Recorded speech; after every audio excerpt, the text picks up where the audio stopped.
But all right, next on the React train is the AstroHistorian videos, which are like they're getting really, really good. This one is around the Kurthak, the aliens you'll never meet, Star Citizen lore. Before we ever watch this, I've never seen it, obviously. I think we are going to meet the Kurthak at some point. I think it's like leaving an expansion of the Star Citizen universe for the future, but maybe he's dove into the lore a bit more and knows that we just won't ever see them. I don't know. So let's see what we got from Astropub. My name is Paul Shelley, and welcome to The AstroHistorian, a channel dedicated to exploring and explaining the lore of sci-fi and space universes and discussing their impact. Today we'll be diving into the often requested episode of one of the most mysterious and unknown civilizations in the Star Citizen universe, the Kurthak. Before we get started, I want to personally thank y'all for your continued support. We have over 16,000 subscribers and rising, so if this is your second time you've watched one of my videos, make sure to hit that subscribe button and the bell icon to be notified when these are released. Now let's learn about one of the most mysterious alien civilizations in the Star Citizen universe. We know little about the civilization of the Kurthak, and what we do know is likely highly propagandized by the Xi'an, who are the main source of knowledge on the civilization. The Kurthak... I think he'll go through it, but I think it's like, as far as human space and how the universe goes, is like we're here, the Xi'an are here, and the Kurthak are on the other side of the Xi'an. So we've never really we don't know much about them because they're far from us, and we would have to go through space that we can't really go through to get to them. Are the rivals of the Xi'an and have been fighting with the Xi'an continuously for thousands of years, in what the Xi'an call the Spirit Wars.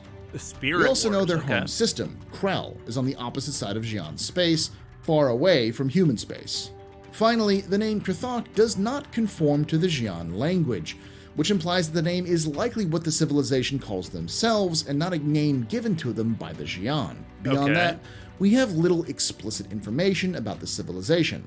However, we can learn a lot about them based on the Xi'an and their own reactions to their ancient rivals. Yeah, like they're the Mongolians in the story of the Xi'an are the Chinese. Of the Kurthak during the thawing of the Cold War between the UEE and the Xi'an Empire, a small segment of the UEE government, spearheaded by a few senators, privately funded an attempt to reach that civilization. In 2943, they sent an emissary, a private freelance hauler named Jenk Galen with a colorful past, into Xi'an territory to try to make their way to the Kurthak borders. Oh, okay. However, this attempt was caught almost instantly and created a major interstellar incident that then Imperator Costigan had to deal with. The Xi'an likely knew the purpose of the operation and intentionally made a huge deal out of it, calling him a spy they caught inside their territory. The incident was made very public by the Xi'an in an attempt to embarrass the UEE. In response, the Imperator demanded Galen be let free, which the Emperor of the Xi'an themselves refused. In response, the Imperator personally authorized the High Advocate to conduct Operation Scimitar. Oh, no. This was designed to saber rattle against the Xi'an. The operation itself involved flooding the Xi'an border systems with advocacy agents to crack down on criminals, human and Xi'an alike. This was likely an attempt to capture some of the Xi'an-sanctioned criminal houses operating inside UEE space, as a means to throw the accusation of espionage directly back at the Xi'an government. I didn't even know they had criminals. When the Xi'an didn't budge, the UEE military began mobilizing and conducting joint war simulations designed to fight the Xi'an in Magnus. It was this major escalation of military mobilization that brought the Xi'an Empire to the negotiation table to talk about conditions. Okay. Eventually, an agreement of military cooperation in Hador would lead to the pilot's release and an ease of tensions between the two governments. The fact that the Xi'an were willing to escalate to potential war with That's right.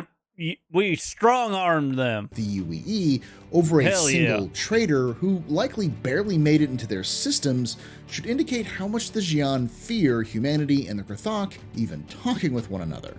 The Xi'an are not a rash culture, believing in slow and methodical political movements, with everything being Oh, interesting. They don't want us to talk because we might find out something about them. Calculated Okay. due to their long lifespans. The Interesting fact that the take. Xi'an would suddenly clamp down on this situation shows that it is likely they would instantly go to war with humanity if we ever did make contact with this distant species, out of fear of a combined force being brought against them. So we know that the Krthok are at least a big enough threat to the Xi'an that But isn't that what it would essentially happen anyway? So if we wanted to talk to the Krthok and the Xi'an would go to war with us if we did, then and we did talk to the Krthok, and that would mean that we would go to war with the Xi'an. Wouldn't that be the same case anyway, where they would just be getting consumed on both sides of their space? if they ever teamed up with the UEE, at least the Xi'an themselves think Sounds like the they same would be in result for regardless. big trouble. We also know from the start of the Third Imperial Age of the Xi'an Empire that they are deathly afraid of them to the point of avoiding any way of provoking them. In 1305 CE, an important imperial family celebration of the Second Imperial Age, in honor of the house's great matriarch and first emperor, was struck by the Krthok. They hit the gathered Xi'an house's location with a brutal orbital bombardment, leaving nothing but a massive crater behind. That sucks. Then, the Krthok activated dozens of strike forces around the Xi'an Empire, systematically targeting any location with a remaining member of the imperial family.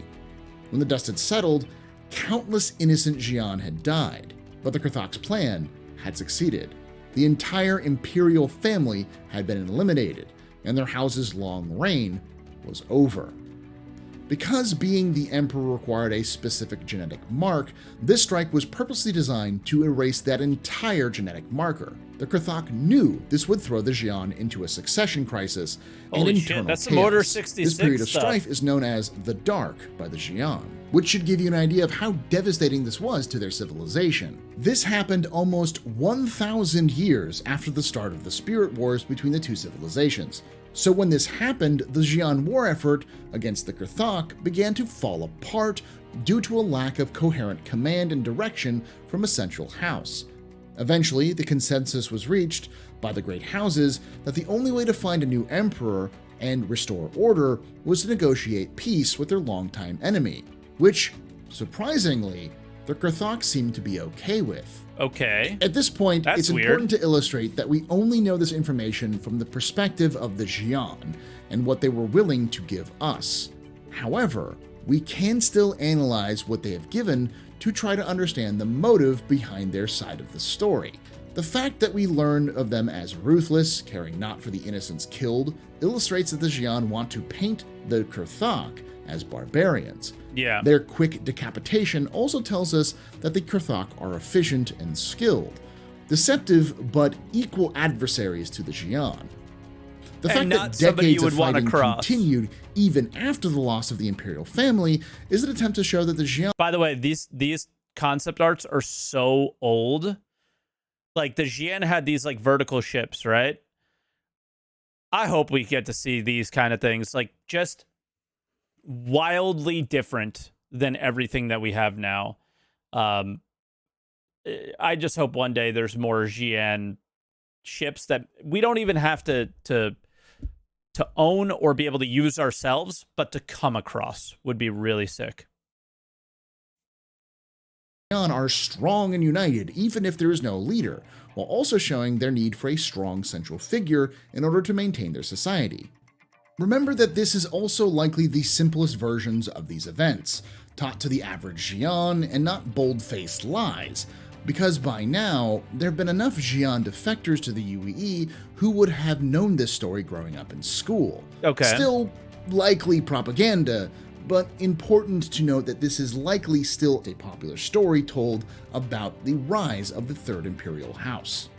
So when we read between the lines, we can start to see what are likely more facts than the Xi'an realized they gave to us.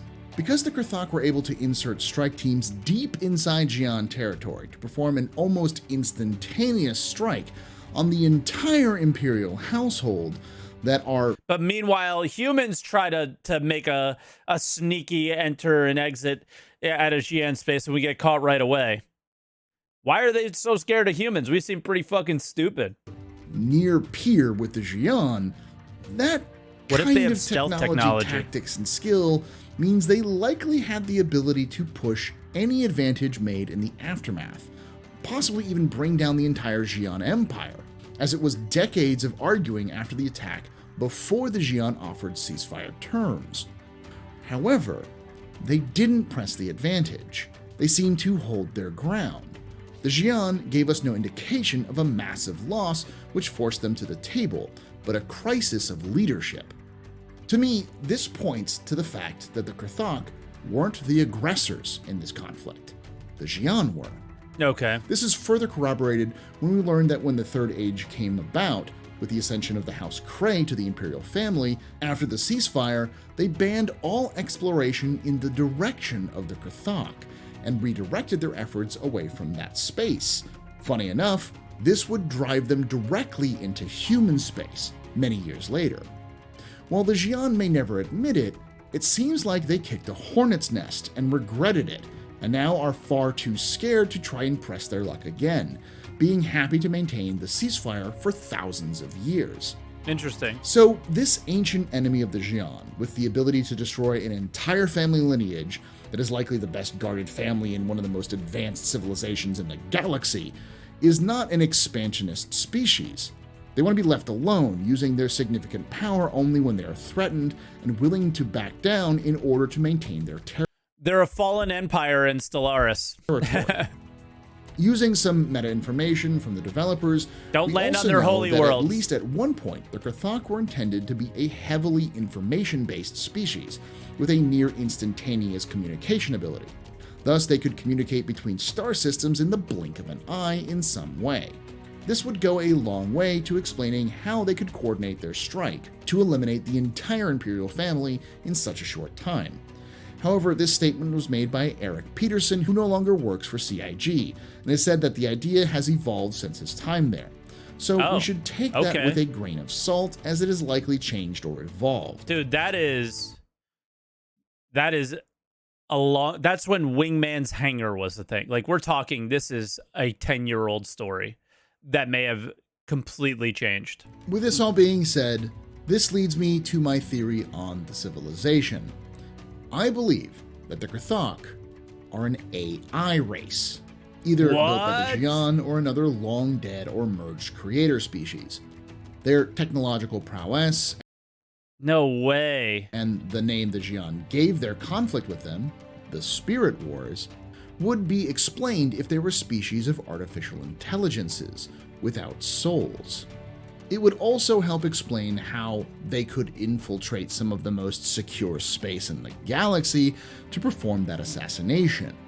It also blends well with I think it would suck if they were AI, yeah. the theme of AI The being Borg. a dangerous mistake, proving to be a harsh counter to the expansion of organic species, very similar to how AI have always seemed to fail humanity when we try to use them for our own expansion. No matter what, we will find out sooner or later. The home system of the Krthok is planned to be released in the game at some point, likely opening a Pandora's box when it does. Time will tell who or what the Krthok truly are, but one thing is for certain: they will lead to nothing but trouble for humanity when they finally make contact. I'd like to thank you for watching, and I'd like to thank those Patreons on screen now for helping me make this all possible.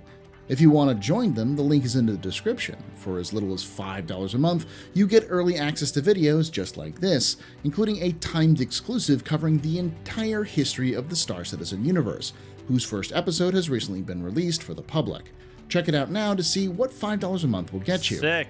For now, let me know what you think about the Krthok in the comments below. And as always, remember, ex Historia ad Astra. I do not think that they're going to be an AI, but yeah, here you go. Here's the link to Paul's videos, or Paul's video.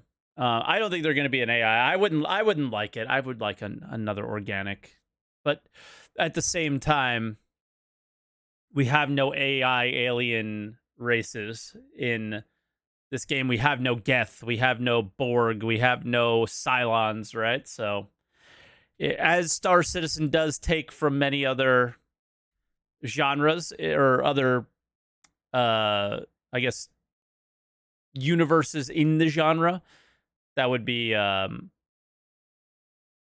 that would be one that is missing from Star Citizen, I guess. But yeah, that's pretty sick. Looking forward to the next one, Paul. These are really great. Thank you for doing this. It's awesome. Such a good format too.